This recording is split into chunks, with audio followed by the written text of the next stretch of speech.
Hey guys, cool bun, we're back. I'm Rick. I'm Maggie. And we're here with Fruits Basket Prelude, which is a movie. That's just the entire movie title?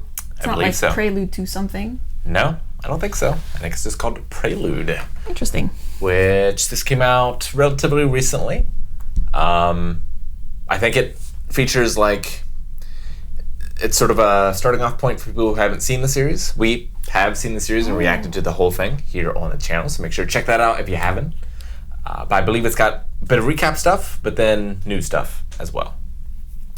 So. It's gonna be like everything we dreamed of with getting more of like Hana-chan and such, like her using her mind powers. I mean, Prelude, so like before the times of Fruits Basket, but I don't know exactly what that means. In the sad times, you mean?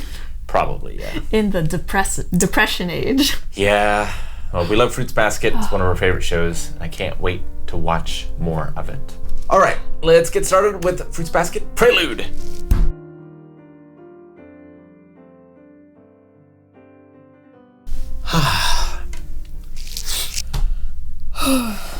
Fruits Basket.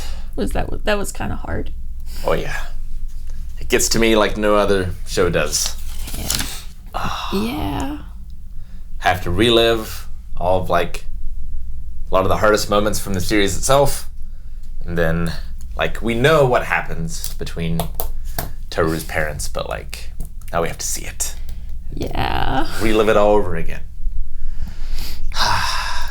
It's also really weird because it kind of mirrors our own experience too.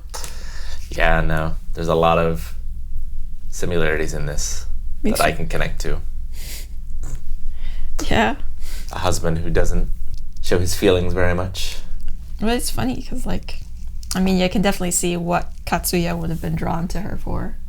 He's been pretty passive and just changed himself for the world around, and she's the opposite, where she's also changed herself, but she's fighting. Yeah. And that probably would have seemed like a superpower to him. That would have been really, that might be the way he wishes he could respond. Just for context, if you're not aware, I'm autistic. So emotions can be weird sometimes. But yeah, just I remember meeting you and I could see your emotions because a lot of the times they're just so over exaggerated, much like anime, which is why I relate to anime so much. I can see and I can understand at least somewhat what's happening. It was the same with you. It's very obvious, I guess. Well, it was the same for me with you. Everybody I talk to, whenever they refer to you or something like that, they'd be like, "Ah, yeah, he's got such a poker face" or something. You can never tell what he's thinking and such. And I'm like, what? Because everything you're feeling is constantly in your actions. There's no filter. Yeah. So it's weird. When they had their conversations, after he proposed, that all felt very real and very close. Yeah. And the idea of constructing a new version of myself to satisfy people felt very real as well. Contorted in ways I can't undo. Yeah. That sounds very familiar. So just incredible as normal. It's all great. I feel like it probably could have, it's a tough scenario, I suppose, where obviously you're making this for Fruits Basket fans and you kind of need to give them a little bit of context, and also just couch it in the characters that people know and connect with. But I feel like it could have been just the parents, just the standalone thing. Yeah. And not connected to anything else at all. It could have just been an OVA with that stuff, I feel like, or just expanded into a movie spotlighting the parents a little more. But I feel everything I wanted to know was covered here pretty much. Obviously it doesn't end the way I want it to end, and it's all very sad, but it's satisfying. Yeah, and it's a little reassuring.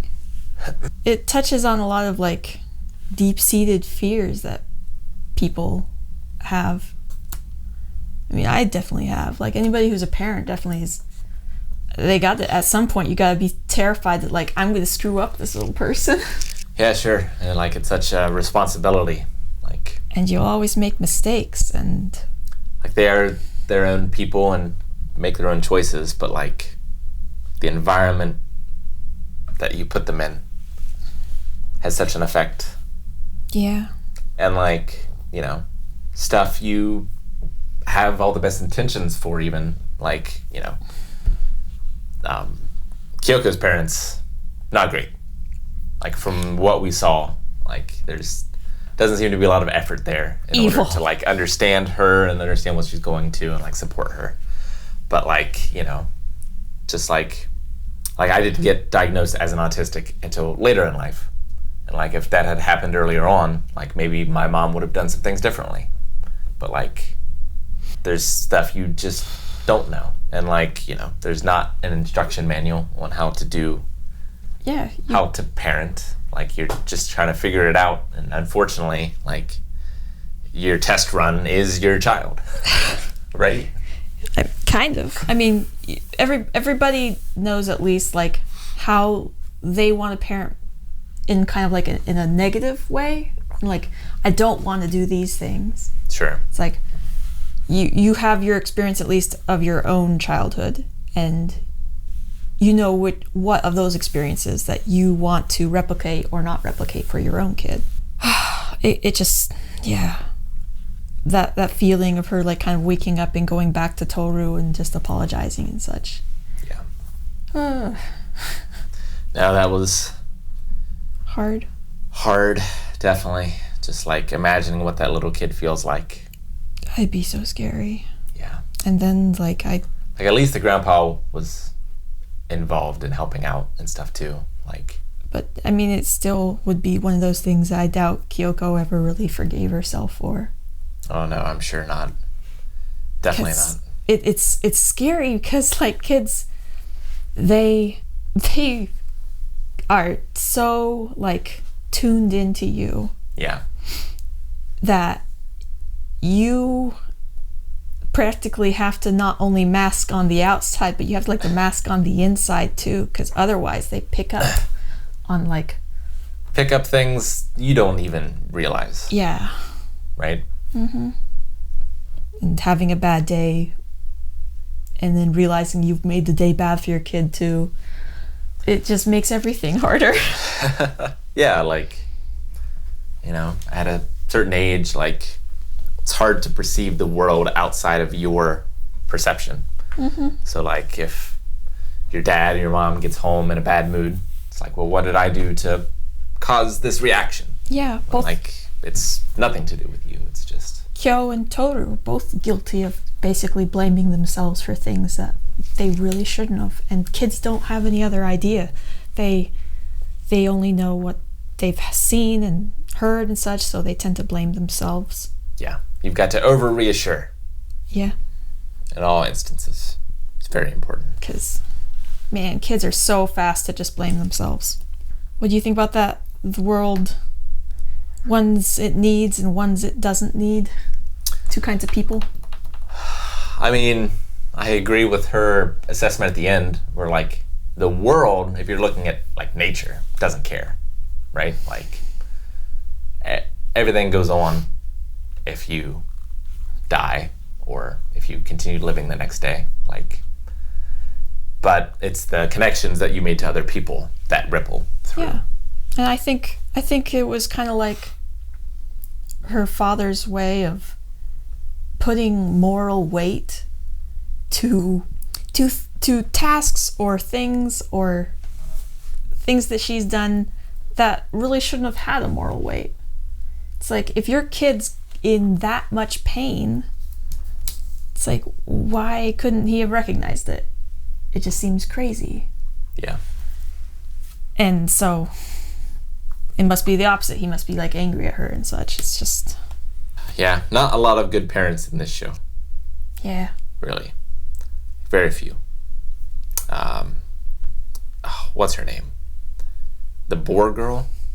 Like, her mom seemed pretty good, if I'm remembering correctly. Yeah. They characterize the mothers of a lot of the Zodiac people as being like certain types. Like you have the ones that like treat their kid as like evil, or the ones that are like uber protective, and like neither of those is a super great idea, obviously. Yeah. And even though like it's all about breaking the cycle at that point, then. Yeah, like Kyoko and Katsuya in a way didn't have a happy ending, but in a way they did, because their daughter is having a happy ending, right? Yeah. So like they were able to break the cycle. And I don't see how they didn't have a happy ending, because like they stayed true to themselves, and they found what they needed, and they hung on to it as long as possible, just because they were separated early and such. Like it doesn't lessen their achievement. Jeez, that's all. Ugh. I can't. There's no wonder Miyazaki's movies are so popular, because they're all happy. It's like, it seems like every freaking anime movie we've watched that hasn't been one of those, I mean, has been kind of sad. This is happy, you know? The ending is happy. Like, kind of? It's all where you end the story, right? Whether it's a comedy or a tragedy. By the time I'm at the end of the movie, I've got so many emotions just all clawing to get to the surface. But that's what makes it good. I really like her parents and their relationship, but I'm a little conflicted, because it is a little creepy.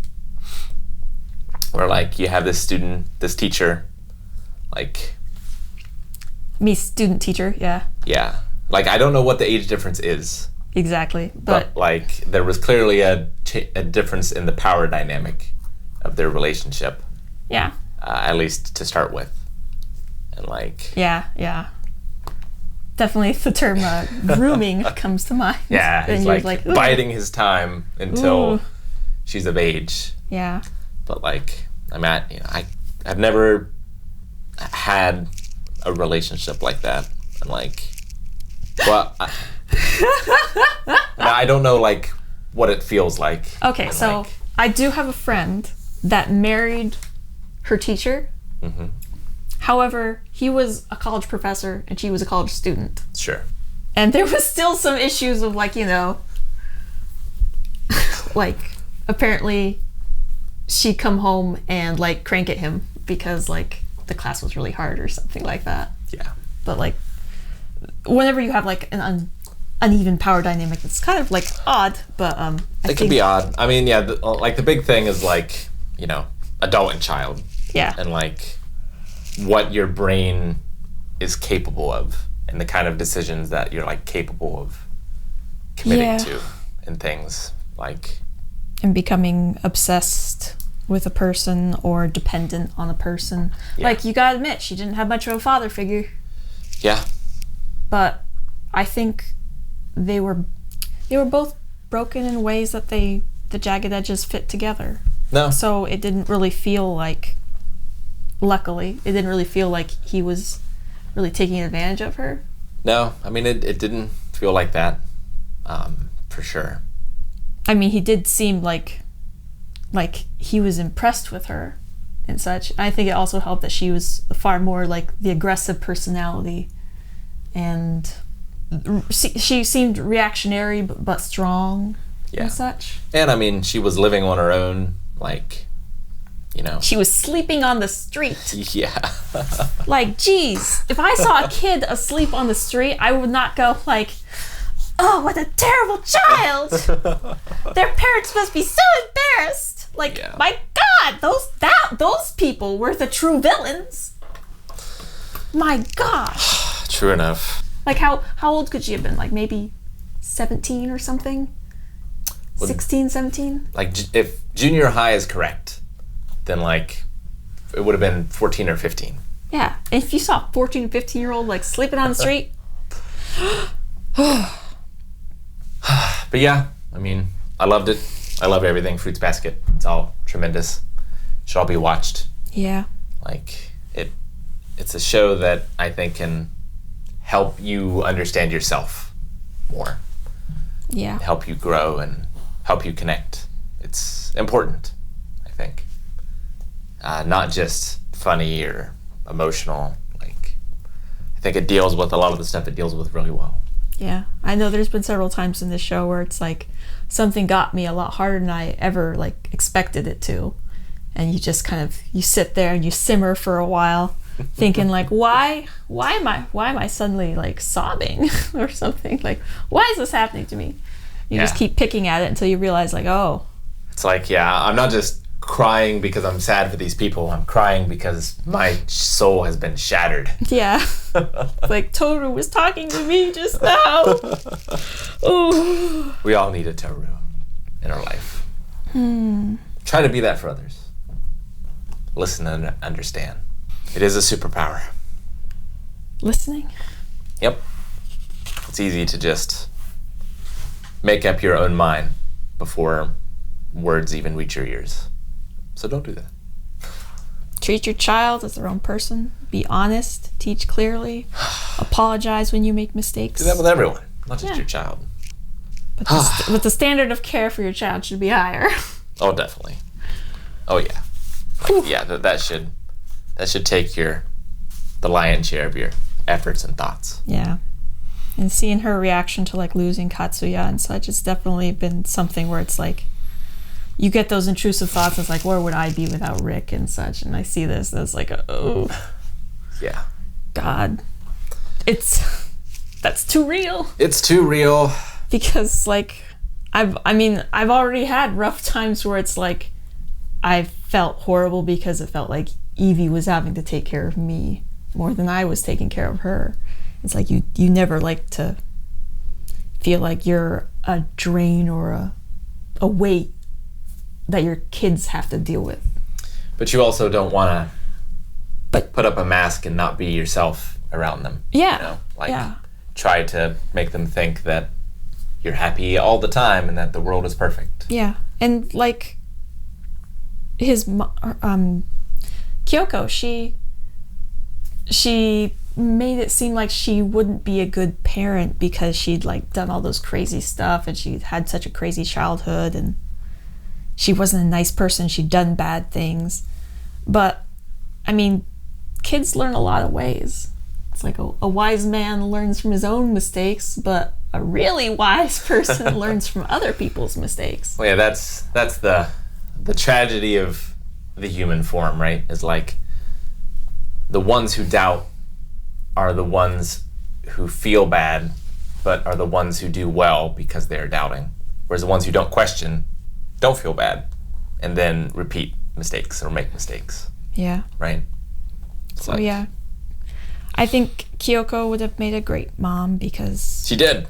She was very honest and upfront and told her daughter about all of her mistakes and all the things she'd done and stuff. I think Tohru will make a great mom too. Yeah. The route they decide to go. Another thing that I really liked about with Kyoko and Katsuya was just how they both kind of had to come to terms with almost being selfish enough to stay with the other person. Sure. And to choose the other person. Kind of like Tohru and Kyo did. Yeah, it's like, I care for you so much. I don't want to put this wreck, I don't want to attach this wreck to your ship. Yeah. Kind of thing, right? But then you also have to kind of be kind of selfish and be like, I love you so much that I don't want to go through life without you. Yeah. And I'm willing to prioritize that over like my how I view myself as such a horrible being. Yeah. So yeah, it does kind of feel trying like to look at yourself through the eyes of another. Yeah. And realizing that they're crazy. Obviously, Rick. You're crazy. You're the crazy one.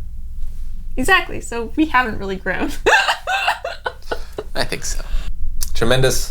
Love it. Glad we watched it. I'm glad too, kind of. I will be wrecked for the rest of the day. Yeah. And maybe a little further beyond. Yeah. But worth it. Thank you guys for watching our reaction to Fruits Basket Prelude. If you somehow missed it, we react to the entire series before this, so make sure to check out that playlist. It is wonderful and amazing, and hopefully we'll be back soon with some more stuff. So maybe we'll see you then. Make sure you subscribe so you can check it out.